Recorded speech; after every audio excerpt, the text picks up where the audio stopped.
మౌనము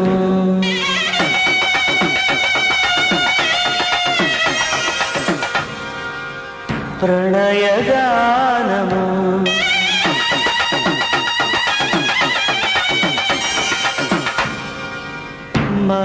మనసుదానము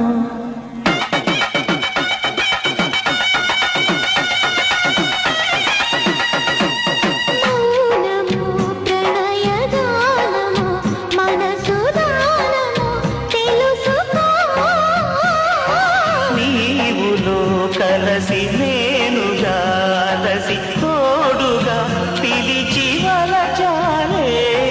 చిలనే చిగురించిన శిల్పం చెలిగా పిలిచే